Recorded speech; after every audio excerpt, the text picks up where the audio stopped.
പപ്പായ കൊണ്ട് നമുക്ക് ചോറിനൊക്കെ കഴിക്കാനായിട്ട് നല്ല ടേസ്റ്റി ആയിട്ടുള്ളൊരു കറി തയ്യാറാക്കിയെടുക്കാം.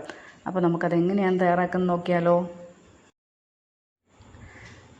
ആദ്യം തന്നെ നമുക്കൊരു ചട്ടി വെച്ച് കൊടുക്കുക. അത് ചൂടായപ്പോഴത്തേക്ക് നമ്മൾ കുറച്ച് വെളിച്ചെണ്ണയാണ് ഒഴിച്ചു കൊടുക്കുന്നത്. ഈ വെളിച്ചെണ്ണ ഒന്ന് ചൂടായി വരുമ്പോഴത്തേക്ക് നമ്മളിതിലേക്ക് 4-5 ചെറിയ ഉള്ളിയും 2 പച്ചമുളക് കട്ട് ചെയ്തതും കൂടിയാണ് ചേർത്ത് കൊടുക്കുന്നത്. ചെറിയ ഉള്ളി ഇല്ലെന്നുണ്ടെങ്കിൽ സവാള ചേർത്ത് കൊടുത്താലും മതി. ഇത് നമ്മൾ ചെറുതായിട്ടൊന്ന് വഴറ്റി കൊടുക്കുന്നുണ്ട്.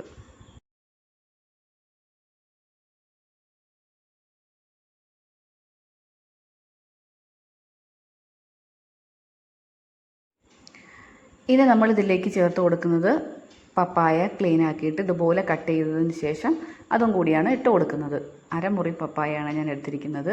ഇതും കൂടി ചേർത്തിട്ട് ഒന്ന് മിക്സ് ചെയ്ത് കൊടുത്തിട്ട് കുറച്ച് ഉപ്പും കൂടി ഇട്ട് കൊടുത്ത് പപ്പായ വേകാൻ ആവശ്യമായിട്ടുള്ള വെള്ളവും ഒഴിച്ചതിന് ശേഷം നമുക്കിത് അടച്ചു വെച്ചിട്ടൊന്ന് വേവിക്കാനായിട്ട് വെക്കണം. പപ്പായയ്ക്ക് അധികം വേവൊന്നുമില്ല.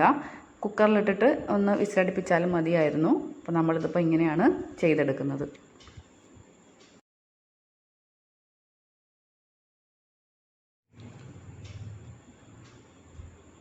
അതവിടെ ഇരുന്ന് വേകുന്ന സമയത്ത് നമുക്കിതിനുള്ള അരപ്പ് തയ്യാറാക്കിയെടുക്കാം. 2 പിടി തേങ്ങയാണ് ഞാനൊരു മിക്സിയുടെ ജാറിലേക്ക് എടുത്ത് വെച്ചിരിക്കുന്നത്. അതിലേക്കൊരു 1/4 ടീസ്പൂണോളം മഞ്ഞൾപ്പൊടി ഇട്ട് കൊടുക്കുന്നുണ്ട്. കുറച്ച് ജീരകം ഇട്ട് കൊടുക്കുന്നുണ്ട്. ഒരു 1/4 ടീസ്പൂൺ ഉലുവ ഇട്ട് കൊടുക്കുന്നുണ്ട്. പിന്നീട് ഒരു 1/2 ടീസ്പൂണോളം മുളക് പൊടിയും ചേർത്ത് കൊടുക്കുന്നുണ്ട്. ചെറിയ ഉള്ളിയും കൂടി ചേർത്ത് കൊടുക്കാമായിരുന്നു. ഞാൻ ആദ്യം തന്നെ ചെറിയ ഉള്ളി ഇട്ടതുകൊണ്ടാണ് ചെറിയ ഉള്ളി ഇടാതിരുന്നത്. ഇതെല്ലാം കൂടി ചേർത്തതിന് ശേഷം നമുക്ക് വെള്ളവും കൂടി ഒഴിച്ചിട്ട് നന്നായിട്ടൊന്ന് അരച്ചെടുത്തുകൊണ്ട് വരാം.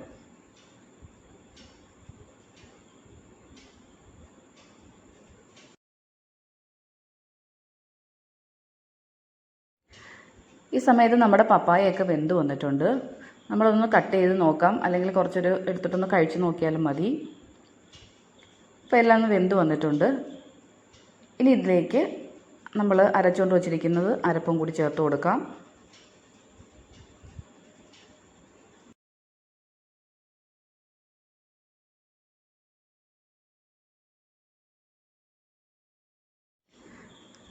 അരപ്പും കൂടി ചേർത്ത് ആവശ്യത്തിന് വെള്ളം ഒഴിച്ച് ഉപ്പും കൂടി ഇട്ടതിന് ശേഷം നമുക്ക് ഇതിനെ ഒന്ന് വേവിക്കാനായിട്ട് വെക്കണം. ഒത്തിരി ഒന്നും വേകണ്ട. ഒരു തിള വരുമ്പോഴത്തേക്ക് തന്നെ ഇതൊന്ന് റെഡിയായി കിട്ടുന്നതായിരിക്കും. ഇതിനെ പല പേരിൽ അറിയപ്പെടും. പപ്പായെന്നോ കപ്പളങ്ങയെന്നോ കപ്പയ്ക്കെന്നോ ഒക്കെ ഓരോ സ്ഥലത്തും ഓരോ പേരിൽ വിളിക്കുന്നത്. നമുക്ക് ചോറിനൊക്കെ മീനൊന്നും കിട്ടാതിരുന്ന സാഹചര്യത്തിൽ പെട്ടെന്ന് ഉണ്ടാക്കാൻ പറ്റിയ ഒരു കറിയാണ്. അതുപോലെ തന്നെ പപ്പായ്ക്ക് ഒരുപാട് ആരോഗ്യ ഗുണങ്ങളും കൂടിയുണ്ട്.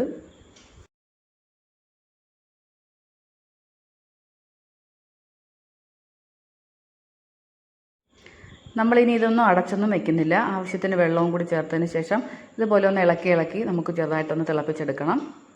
കുറച്ചൊന്ന് ലൂസായിട്ടുള്ള ഒരു ഇതിൽ നമ്മളത് ഉണ്ടാക്കിയെടുക്കുന്നത്. കാരണം ഇതൊന്ന് കുറുകാനുള്ള ചാൻസ് ഉണ്ട്. ഒത്തിരി കുറുകിപ്പോയാൽ ഇത് കഴിക്കാനും കൊള്ളില്ല. അപ്പോൾ ദാ ഈ ഒരു കൺസിസ്റ്റൻസിയിൽ നമ്മളിത് തയ്യാറാക്കി എടുത്തിട്ടുണ്ട്. ഇനി ഇതിലേക്ക് നമുക്ക് വറവും കൂടി ഇട്ട് കൊടുക്കണം. അതിന് വേണ്ടിയിട്ടൊരു ചട്ടി വെച്ചിട്ട് ആവശ്യത്തിന് വെളിച്ചെണ്ണ ഒഴിച്ച് കൊടുത്ത് അതിലേക്ക് നമ്മൾ കുറച്ച് കടുകും കൂടി ഇട്ട് കൊടുക്കുന്നുണ്ട്. കടുക് പൊട്ടി വരുമ്പോഴത്തേക്ക് നമ്മളിതിലേക്ക് കുറച്ച് ചെറിയ ഉള്ളി അരിഞ്ഞതാണ് ചേർത്ത് കൊടുക്കേണ്ടത്. ചെറിയ ഉള്ളിയും ചേർത്തിട്ട് ആവശ്യത്തിന് കറിവേപ്പിലയും കൂടി ഇട്ട് കൊടുത്തു കഴിഞ്ഞാൽ നമ്മുടെ വറവ് റെഡിയാണ്. ഈ കറി ഇതുപോലെ തയ്യാറാക്കി നോക്കാത്തവരൊന്ന് ട്രൈ ചെയ്ത് നോക്കുക. തീർച്ചയായിട്ടും നിങ്ങൾക്ക് ഇഷ്ടപ്പെടും. എൻ്റെ വീഡിയോ ആദ്യമായി കാണുന്ന കൂട്ടുകാരാണെങ്കിൽ ഒന്ന് സബ്സ്ക്രൈബ് ചെയ്ത് സപ്പോർട്ട് ചെയ്യണേ.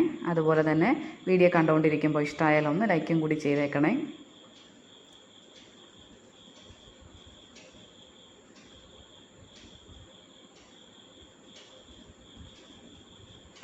അങ്ങനെ നമ്മുടെ വറവും റെഡി ആയിട്ടുണ്ട്.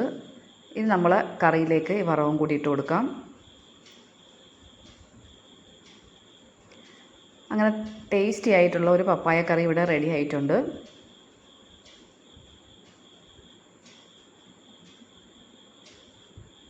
മറ്റൊരു പുതിയ വീഡിയോയുമായി വരുന്നവരെ എല്ലാവർക്കും താങ്ക് യു.